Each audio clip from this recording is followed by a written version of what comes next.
Okay, welcome back to Intro to Philosophy 1010. I was in the middle of the video on Buddhism when the video shut off, which was actually, it shut off at a good point because I was just getting ready to go over the Zen master Yi Zhuan's reading. And I think it's when I move this book up and down, sometimes it happens. So here's the reading that we'll be going over. This is the Zen Buddhist Reading. So the Zen Buddhists, as I was mentioning as the video, I'm carefully putting this down here, they're trying to find a quicker route to enlightenment, and it includes shouting at each other and swatting each other and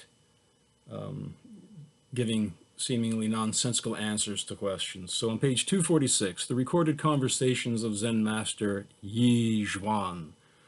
A monk asked, "What is the basic idea of the law preached by the Buddha?" Thereupon the master shouted at him.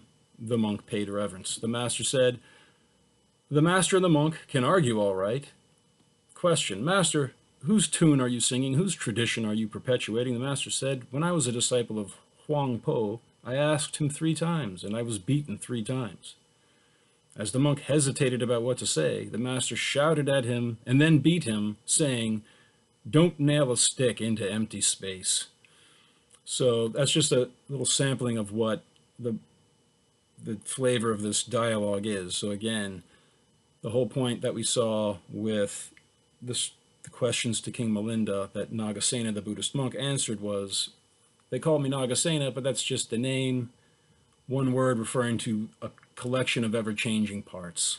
Just like the chariot is made of a bunch of different parts, the axle, the wheels, the flagpole, so is the self. We're made up of ever-changing thoughts and emotions, and our body is ever-changing. Nothing stays the same from one moment to the next. Like a flame burning on a candle, it's not the same flame from one moment to the next. Neither is our body. From an infant to adulthood, we're constantly changing. There is no unchanging self. So the Zen Buddhists, they mention that. If you look over on page 247, on the left-hand column near the top, the master answered, "As you deliberated to ask the question, your mind has already become different. Therefore, the nature and character of dharmas have become differentiated. Seekers of the way, do not make any mistake. All mundane and supramundane dharmas have no nature of their own, nor have they the nature to be produced by causes. They have only the name, emptiness. But even the name is empty. Why do you take this useless name as real? You are greatly mistaken." Skipping a little bit down, he says, "If you seek after anything, you will always suffer. It is better not to do anything." A little bit lower down, he says, on the left-hand column on page 247, "Because I know that all dharmas are devoid of characters, they exist when there is transformation in the mind and cease to exist when there is no transformation. Dharmas are the collections of karmic reactions and ideas, and everything that you perceive to be a constantly existing thing is this dharma, but they're not real, they're temporary. So the three worlds are but the mind, and all dharmas are consciousness only. Therefore they are all dreams, illusions, and flowers in the air." Then he goes on to say, "Kill anything that you happen on. Kill the Buddha if you happen to meet him. Kill a patriarch or an arahat if you happen to meet him. Kill your parents or relatives if you happen to meet them. Only then can you be free, not bound by material things, and absolutely free and at ease." So when he's saying kill the Buddha, kill your parents if you meet them, well, he's not advocating murder. It seems like that, and that's supposed to jar you out of your common sense perceptions. You can't kill anyone because no one exists. The idea of an individual is an illusion. That's the Buddhist view. Now, the exam question, part A, exam 1, part A, question 1, says compare the Buddhist view to the Hindu view. So this is the Buddhist view we're going over. So in other words, kill the conception that there are any individual enduring selves anywhere in the universe. There can't be a Buddha if there's no self. There can't be, you don't have parents, and you don't exist yourself. If that idea comes up in your mind, destroy it. I'm going to go back now to page 246 on the right-hand column at the bottom. The master told the congregation, "Seekers of the way, in Buddhism no effort is necessary. All one has to do is do nothing, except to move his bowels, urinate, put on his clothing, eat his meals, and lie down if he is tired. The stupid will laugh at him, but the wise one will understand. An ancient person said, one who makes effort externally is surely a fool. So when you ask a question to this Buddhist monk, you get swacked with a swatter. Because formulating questions, you're already playing with the objects of illusion, which is words. Single words delude you into thinking they correlate to single, enduring, existing things, but they don't. There is no enduring self. And if you, it concludes with a question of Huang Po. All right, I'll read this on page 248. The left-hand column, the bottom paragraph. The master went and asked the question, but before he finished, Huang Po beat him. When he came back, the senior monk asked him how the conversation went. The master said, before I finished my question, he already had beaten me. I don't understand. The senior monk told him to go and ask again. The master did, and Huang Po beat him again. And this way he asked 3 times and got beaten 3 times. Huang Po said, if you go to Ta Yu's place, he will tell you why. The master went to Ta Yu, who asked him, where have you come from? The master said, I am from Huang Po's place. What did Huang Po have to say? I asked 3 times about the basic idea of the law preached by the Buddha, and I was beaten 3 times. I don't know if I was mistaken. Ta Yu said, old, kindly Huang Po has been so earnest with you, and you still come here to ask if you were mistaken? As soon as the master heard this, he understood and said, after all, there is not much in Huang Po's Buddhism. So don't take Buddhism seriously if you're a serious Buddhist, it seems to be the lesson. This whole taking anything seriously is foolishness because this entire world is an illusion. It's a delusion, and it's all based on mistaking words for realities. The word self doesn't correlate to any reality. No words correlate to anything that's existing. Nouns, person, places, or things don't exist. Those are illusions that cause you to continuously reincarnate. And again, Buddhists do believe in reincarnation, but they don't believe in an eternal soul that reincarnates. What's reincarnating is just the chain of karmic reactions that's erupting from this delusion of the idea of a self. Now, you can attack Buddhism in that respect. How can there be reincarnation from one body to the next if there's no soul to carry the karma over? They just say it's the karma carries itself over. And when you realize that you don't exist, then you merge into this blissful precognitive awareness, but it's not aware of anything. It's just awareness itself, free from individual selves. There's no personality to it. Yet there is bliss. And that makes me wonder, how can you experience bliss if there's no you, if there's no self to experience it? But at any rate, we've gone over the Buddhist texts, and question 1 for part A, for exam 1, is compare the Buddhist view of Anatman to the Hindu conception found in the Upanishads. Which position do you think is better argued? Why? And explain. So, do you believe the Upanishads with their arguments of the individual Atman inside your own soul and your heart, which is simultaneously encompassing the ether, the outermost sphere of the cosmos, where the past, present, and future coexist? Do you think that idea of the self makes more sense, or the Buddhist idea that there is no enduring individual at all?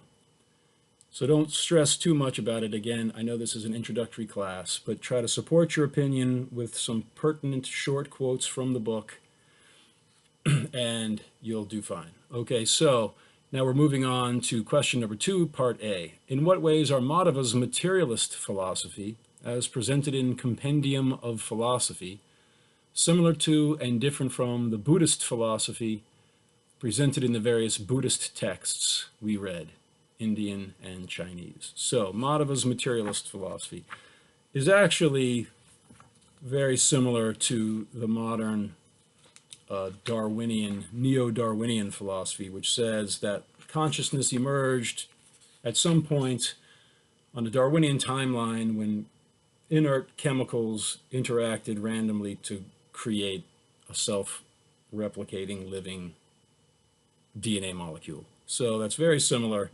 They didn't have the idea of a genetic code, but they had the basic idea that life comes from matter.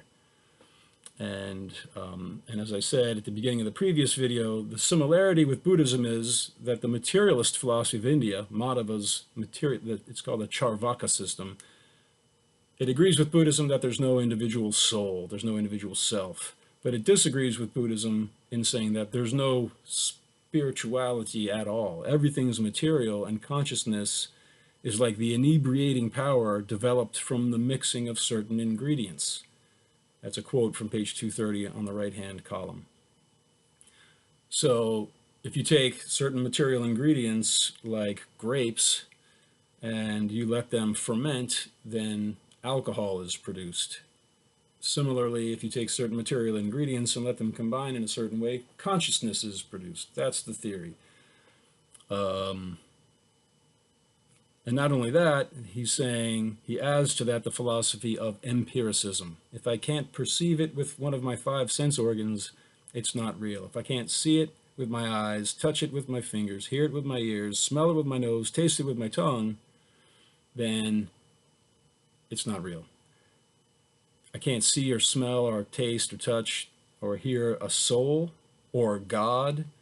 And not only that, he goes even farther, and he's doing what David Hume will be doing in the readings later in part 2 of our book.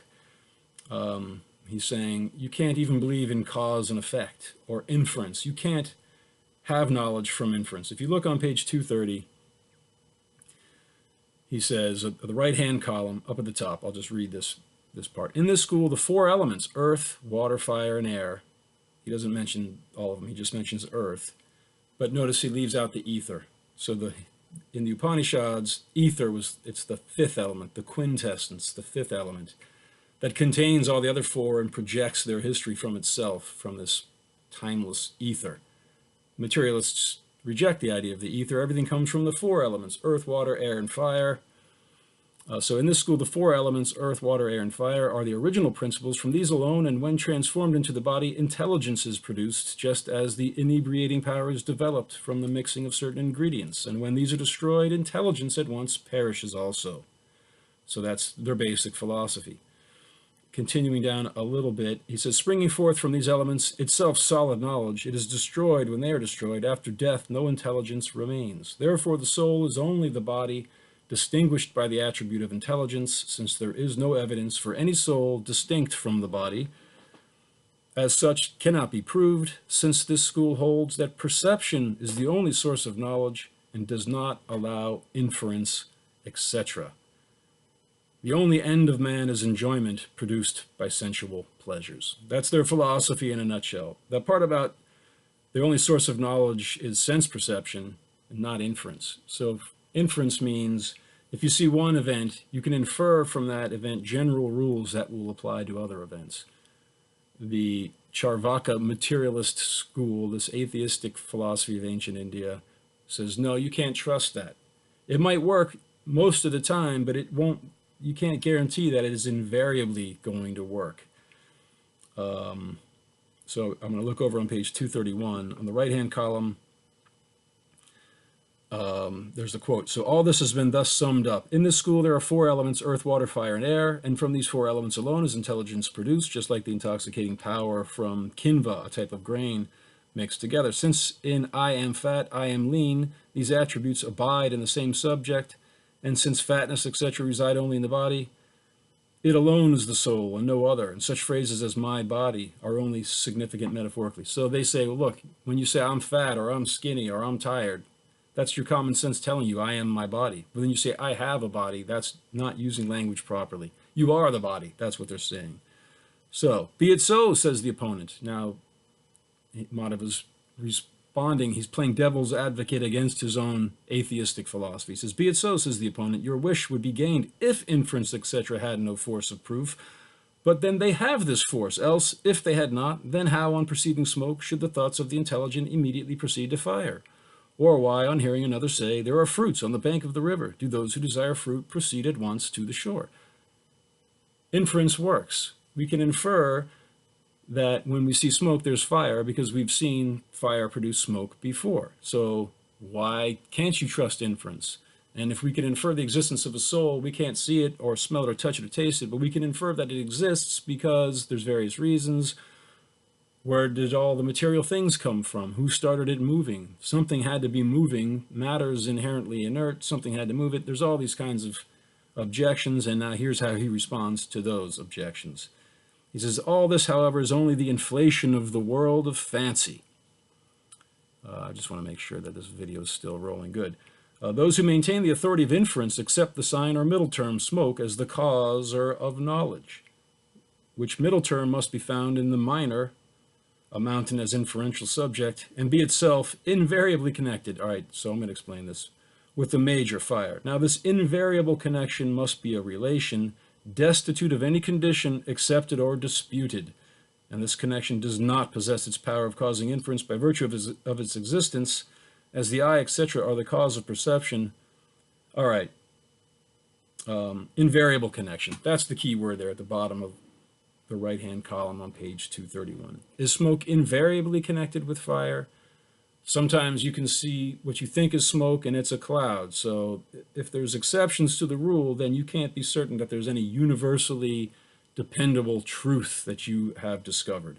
Nor can you take some event from the past and assume it will always apply to the future, because the past and the future are not perceivable by your senses. And if you're an empiricist and think knowledge comes from your sense perceptions, then information from the past is no longer relevant because it's not perceivable. So on page 232, he says, we will first show that it is not perception. Now, perception is held to be of two kinds, external and internal. The former is not required means. All right, I'm trying to skip to some, you know what, it gets so convoluted, I'm going to leave it at the thing that you should be focused on is the idea of the invariable connection. You cannot be absolutely certain that what happened in the past will invariably happen in the future because you don't see the future. So there's no certain knowledge of universal truths that always apply anywhere. That is not something that can be had. So if you can't see a soul or smell it, if your sense perceptions don't reveal to you your soul, and if you're not allowed to use inference, your logical ideas of cause and effect applying from one situation to another situation, if that's not allowed as a logical procedure, then the whole idea of the eternal soul is just a fiction. And he'll say, the people who base their livelihoods on perpetuating these fictions are just on the bottom of page 231, the left-hand column. Here's the materialist philosophy's opinion about people who perpetuate the ideas of a soul. The Agnihotra, the three Vedas, the ascetics' three staves, and smearing oneself with ashes. Brihaspati says, these are but means of livelihood for those who have no manliness nor sense. Hence it follows that there is no other hell than mundane pain produced by purely mundane causes, as thorns, etc. The only supreme is the earthly monarch, whose existence is proved by all the world's eyesight, and the only liberation is the dissolution of the body. So there's the basic materialist philosophy. How is that similar and different from the Buddhist philosophy? That's question 2 for part A for exam 1. Well, both agree that there's no individual enduring soul that exists from one moment to the next, but the Buddhists do allow the use of inference, and they do believe that there is something that exists outside of your sense perceptions. They call it nirvana, and it's not an individual personal God, but it's the state of pure awareness to merge into which is blissful. So that's completely opposite of Madhava's materialist philosophy. Buddhism is a spiritual philosophy, but it's an atheistic spiritual philosophy in the sense that it rejects overtly the idea of any individual soul, which would include the idea of an individual supreme soul. So let me go back and see. Okay, so that covers, now we've covered questions 1 and 2 from part A, and we've covered questions 2 and 3 from part B. So I'll now go on to make another video to answer question 1 from part B. What are the 3 gunas as described in the verses on the analysis of nature by Ishvara Krishna, and the Yoga Sutras of Pantaji. Pantajali. Wait a minute.